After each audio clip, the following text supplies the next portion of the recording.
ঈদের দ্বিতীয় দিন চলে গেলাম হাজবেন্ড এবং ছেলেকে নিয়ে তামান্না পার্কে ঘোরার জন্য। তো সেইখানে গিয়ে কেমন এনজয় করি তা নিয়ে থাকছে আজকের ভিডিওটি। তো হ্যালো এভরিওয়ান, আসসালামু আলাইকুম। আমি তাহমিনা চলে আসলাম আপনাদের জন্য সুন্দর দিনের একটা সুন্দরতম ব্লগ ভিডিও নিয়ে। হোপফুলি ভিডিওটি সবার কাছে ভালো লাগবে। অ্যান্ড শুরুতেই বলে নেই, আপনারা আমার এই পেজে যেই রকম ভালোবাসা এবং সাপোর্ট দিতেছেন, আমি সত্যি অনেক বেশি কৃতজ্ঞ আপনাদের সবার কাছে। এবং এই ব্লগের মাধ্যমে আমার খুশির একটা সংবাদ আপনাদের সাথে শেয়ার করতে চাই। আমি ফাইনালি এই পেজে কন্টেন্ট মনিটাইজেশন পেয়ে গেছি এবং এটা পাওয়ার একমাত্র কারণই হচ্ছেন আপনারা। আপনাদের এই ভালোবাসার সাপোর্টে এবং আল্লাহর রহমতে আমি কন্টেন্ট মনিটাইজেশনটা পেয়ে গিয়েছি। সো চলেন এখন ব্লগে ফেরা যাক। সো সেই দিন মেনলি গিয়েছিলাম তামান্না পার্কে ঘোরার উদ্দেশ্যে। সো আমার ছেলেকে নিয়ে এখন পর্যন্ত এখানে যাওয়া হয়নি।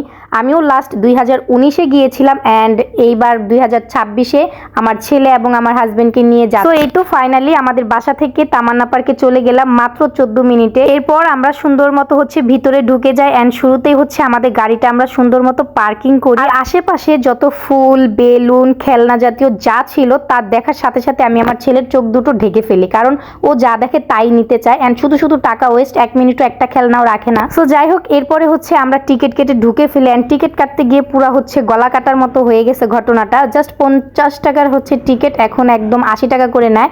যাই হোক, আমার ছেলের টিকিট লাগে নাই, আমি আর আমার হাজবেন্ড টিকিট কেটে সুন্দর মতো ঢুকে গেলাম।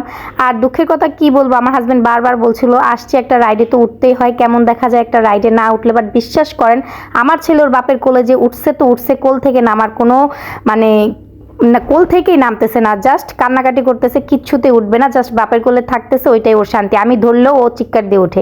ওর বাবা আমাকে প্রশ্ন করে ছেলে কি তোমার, আমি জাস্ট চুপ হয়ে আছি, কি বলবো। এই যে দেখেন আপনারাই, ও যে ভয় পাচ্ছে তার কারণ দেখেন, ওর বাপেরে ধরে রাখতেছে, ওর বাপ সহই ও বসতেছে, তারপরে ও বসবে না। সো এরপর এইভাবেই ধরে ওকে বসাচ্ছি, আমরা একটু শেখাচ্ছি যে ভয় পায়ও না, এমনি বাসায় খুবই চঞ্চল। ওর অনেক জোরাজুরি করে আমি ছেলেকে একটু কোলে নিয়ে বসলাম। সে শুরু থেকেই কান্নাকাটি অ্যান্ড একটা মিরাক্কেল ঘটনা ঘটায় ফেলে। সবার সামনে এত পরিমাণ লজ্জা পাইছি। ওর বাপ যেই ওরে নিয়ে দোলনায় বসলো, অমনি দেখেন ওর মুখে কি পরিমাণ হাসি। মনে হইতেছে কি যে আমি ওর পালক মা আর ওর বাপটাই ওর অরিজিনাল বাপ। পরে ভাবলাম ছেলের তালে তালে চুপ করে বসে থাকলে হবে না, ও কান্নাকাটি করেই যাক, আমরা আমাদের মতো ঘোরাফেরা করি। দেন ভিতরে একটু ঢুকলাম, একটু এনজয় করার চেষ্টা করতেছি, বাট আমার ছেলে কোনোভাবেই দিতেছে না। অ্যান্ড পানি দেখলে কি সব বাচ্চারাই ঠান্ডা হয়ে যায় নাকি? শুরুতে ওর বাবার সাথে পানির কাছে গেল, বাট পানি ধরতে রাজি না।